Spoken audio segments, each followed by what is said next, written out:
중요한 게 정말 독감 백신과 이 사망관에 이제 아까도 표현돼 있지만 인과관계가 있느냐가 이제 굉장히 이제 중요한 부분이거든요. 이런 겁니다. 예를 들면 어떤 분이 이제 사망하시기 전에 버스도 좀 타시고 식사도 좀 하시고 백신 접종도 하셨어요. 근데 나중에 이제 사망을 하셨습니다.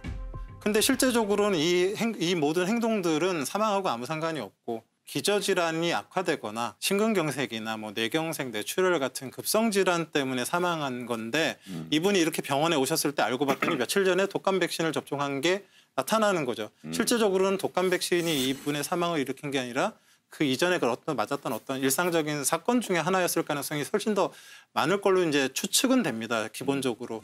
근데 독감 백신 후에 이제 사망을 할 수 있는 부작용이 있긴 있습니다. 이제 크게 두 가지가 있는데요. 하나는 이제 아나필락시스라고 해서 독감 접종을 하고 나서 이제 우리 몸에서 굉장히 중증의 알레르기 반응이 나타나는 겁니다. 또 하나의 이제 중증 부작용은 이제 신경학적 부작용입니다. 이거는 이제 어떻게 나타나냐면 독감 접종을 하고 나서 독감에 대한 이제 항체가 생깁니다.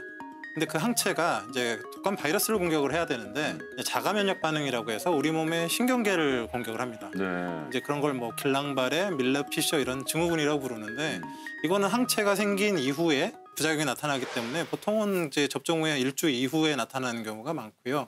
그리고 이 증상 자체가 점진적으로 나타나기 때문에 중증 부작용이긴 하지만 또 이 역시 또 의료진들이 보면 진단이 가능합니다.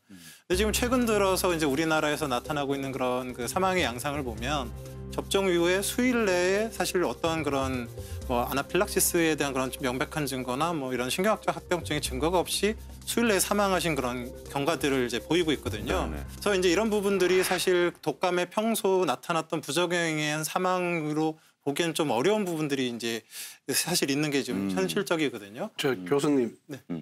저도 독감 백신을 맞았고 뭐 저희 아내나 저 딸도 맞았는데 이 젊은 친구들이 저희 딸 같은 경우에 약간 포비아가 와요. 공포증이 와가지고 그렇죠. 네.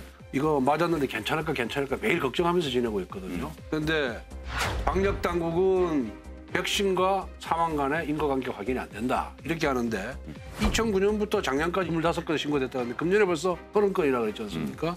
이거는 좀 이례적으로 굉장히 많이 발생한다. 빈도가 굉장히 심하다 이런 생각이 들고요. 그런데 기저질환에 있는 분들 독감 백신 주사 맞기 전에 의사하고 다 문의를 하잖아요. 알레르기 반응이 있느냐, 어디 아픈 데 있느냐, 뭐 당뇨가 있느냐, 뭐 고혈압이 있느냐, 다 물어보더라고요 보니까. 그러면은 그런 기저질환이 있는 분한테도 뭐 의사 선생님들이 투여를 안 할 거 아니에요. 접종을 하죠. 그래도 접종을 해요? 무조건 접종하죠. 그런 분들이 더 위험하니까. 위험하니까. 그런데 그 부작용이 생길 가능성이 높은데도 그렇게 접종을 허락을 합니까?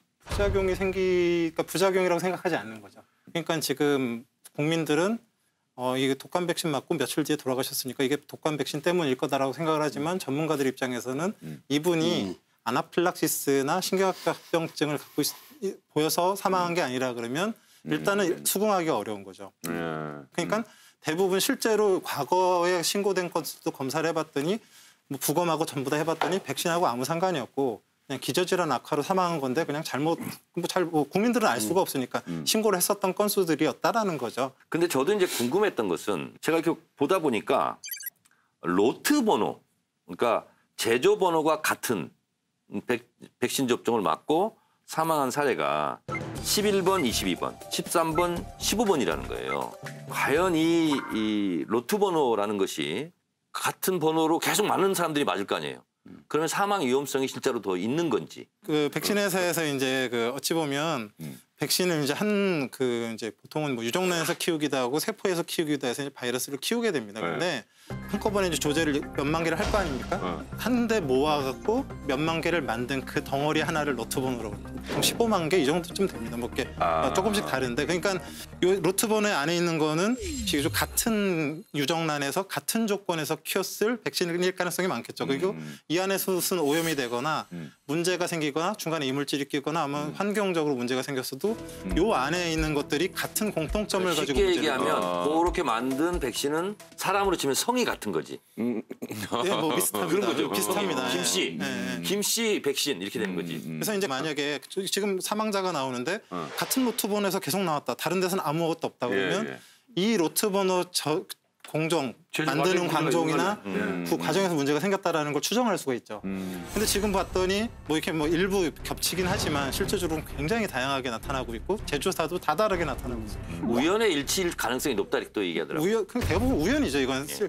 계속 나와야죠. 뭐 그렇죠, 그렇죠. 30명이면 뭐 20명 이런 정도가 한 로트본에서 나왔다 그러면 그건 굉장히 강력하게 의심을 할 수 있는데 한두 개가 겹치는 건 사실 이렇게 중요한 게 아니고요. 지금 이 그 국가 백신이 이제 접종이 됐잖아요. 근데 12세 미만 국가 백신을 328만 명이 맞았습니다. 그리고 지금 어르신들 백신이 이제 3일 딱 접종하는데 그동안 329만 명이 맞았어요. 그러니까 12세 미만이 맞았던 그 접종 그 백신 그 명수와 어르신들이 맞은 백신 명수가 비슷해요. 그렇죠. 근데 지금 아시겠지만 모든 사망 신고는 의심 신고는 모두 다 여기 어르신들만 나오고 있습니다. 그러니까 백신이 뭔가 이것도 같은 백신이거든요. 이게 정말 이 백신 자체에 큰 문제가 있었다라 그러면 사실 뭐 어르신들도 문제지만 아기들도 사실 그런 나쁜 거 맞았을 때도 사망할 가능성, 그 문제가 생길 가능성이 많잖아요. 근데 아직 아이들한테서는 그런 보고가 없단 말이죠.